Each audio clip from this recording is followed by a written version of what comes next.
গণপতি বাপ্পা মরিয়া, সিদ্ধি বিনায়ক মরিয়া। হ্যাঁ হ্যাঁ, গণেশ পুজো তো এসেই গেল। তাহলে গণেশকে তো ভোগ দিতে হবে। এবারে কি ঠিক করলি? হ্যাঁ, গণেশ ঠাকুরকে তো ভোগ নিবেদন করবই। কি দেওয়া যায় বলো তো? গণেশের প্রিয় ভোগ মোদক। মোদক তো বানাবি, কিন্তু একটা নতুন ফ্লেভারের মোদক আছে, সেটা কি বানাবি? কি মোদক সেটা? পান মোদক। পান মোদক, পুজোতে তো পান লাগেই। ঠিক আছে, তাহলে পান দিয়েই মোদক বানিয়ে এবারে আমি গণেশ ঠাকুরকে নিবেদন করব। তাই বানাও। তাহলে শিখে নে। স্টার্ট করো। পান মোদক বানানোর জন্য এখানে আমি কয়েকটা মিঠা পাতার পান নিয়ে নিয়েছি। এবার সমস্ত পানগুলো খুব ভালো করে ধুয়ে নিয়ে এইভাবে হাতে করে ছোট ছোট করে কুচো করে এই মিক্সিং জারের মধ্যে দিয়ে দেব। এর মধ্যে দেব অল্প একটু লিকুইড দুধ, একটা মিহি পেস্ট বানিয়ে নেব। পানের পেস্ট আমার রেডি হয়ে গেছে। এবার আমি একটা ফ্রাই প্যান বসিয়ে নিয়েছি। এই ফ্রাই প্যানের মধ্যে প্রথমেই আমি ক্ষীরটা বানিয়ে নেব। তার জন্য হাফ লিটার দুধ দিয়ে দিয়েছি। দুধটা খুব ভালো করে জাল করে নিতে হবে। এর মধ্যে দিয়ে দেব 200 গ্রাম গুঁড়ো দুধ বা পাউডার মিল্ক। খুব ভালো করে দুধের সাথে গুলে নেব। আর এর মধ্যে দেব 1 চামচ দেশি ঘি। পাউডার মিল্ক দিয়ে যদি আমি ক্ষীরটা বানাই তাহলে টেস্টও বেশি ভালো হবে আর তাড়াতাড়ি জমাট বেঁধে যাবে।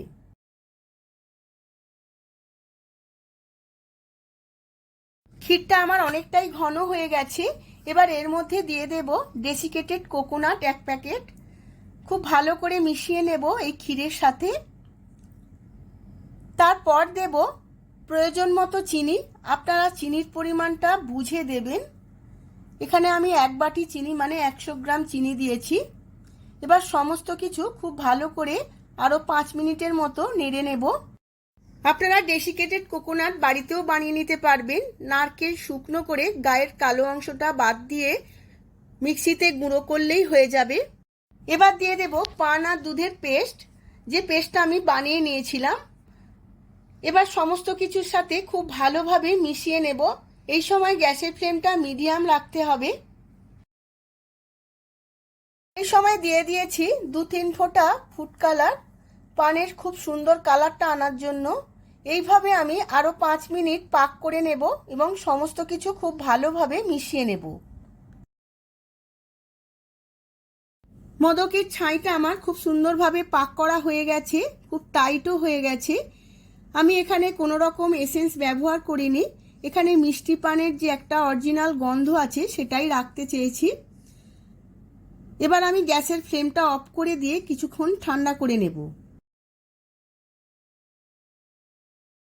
স্টাফিংটা বানানোর জন্য একটা পাত্র নিয়ে নিয়েছি। এর মধ্যে দিয়ে দেব 1 প্যাকেট পাস। যে কোনো স্টেশনারি দোকানে আপনারা এটা পেয়ে যাবেন, মিষ্টি পানের মশলা। এরপর দেব হাফ চামচ মগজদানা, আর দেব 1 চামচ ডেসিকেটেড কোকোনাট। তারপর দিয়ে দেব 2 চামচ গুলকান্দ। সমস্ত কিছু খুব ভালোভাবে মিশিয়ে নেব।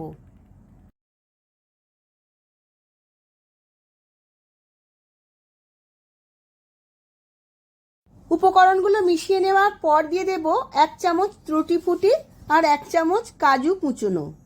এবার এইগুলো আমি সমস্ত কিছুর সাথে মিশিয়ে নেব। আমার স্টাফিংটা একদম রেডি হয়ে গেছে। এবার মোদকগুলো বানিয়ে নেব। তার জন্য আমি একটা মোদক মোল্ড নিয়ে নিয়েছি। এই মোল্ডের মধ্যে কিছুটা ঘি মাখিয়ে নেব। মোল্ডটা আমি রেডি করে নিয়েছি।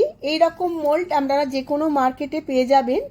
এবার মিশ্রণটা ভেতরে এইভাবে দিয়ে আঙুলে করে চাপ দিয়ে চেপে চেপে দেব আর স্টাফিংটা এর মধ্যে দিয়ে দেব যাতে ঠিক মাঝখানে স্টাফিংটা পড়ে। আবারও ওপর থেকে কিছু মিশ্রণ দিয়ে সিল করে দেব।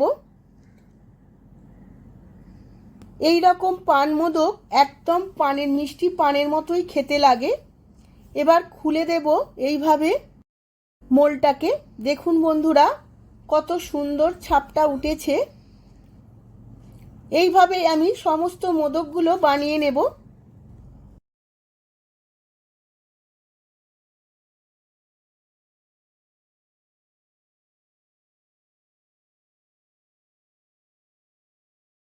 আমার সমস্ত পান মোদকগুলো রেডি হয়ে গেছে। এবার একটু ডেকোরেশন করে নেব। তার জন্য ওপর থেকে একটু ডেসিকেটেড কোকোনাট ছড়িয়ে দিয়েছি আর অল্প একটু তবক দিয়ে দিয়েছি। দেখুন বন্ধুরা কত সুন্দর দেখতে লাগছে। এবার আমি একটা কেটে দেখিয়ে দিচ্ছি ভেতরের স্টাফিংটা কত সুন্দর দেখতে লাগছে। খেতে তো একদম মিষ্টি পানের মতোই লাগে।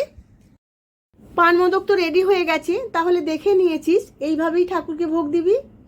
হ্যাঁ হ্যাঁ, আমি তো শিখলাম। এরম একটা নতুন ধরনের মোদক আগে তো কোনোদিন দেখিনি। কি বন্ধুরা, তোমরাও এই প্রথম শিখলে তো? ভিডিওটা যদি খুবই ভালো লেগে থাকে প্রচুর প্রচুর লাইক কমেন্ট শেয়ার করবে আর আমার চ্যানেলটিকে অবশ্যই সাবস্ক্রাইব করে দেবে। ধন্যবাদ।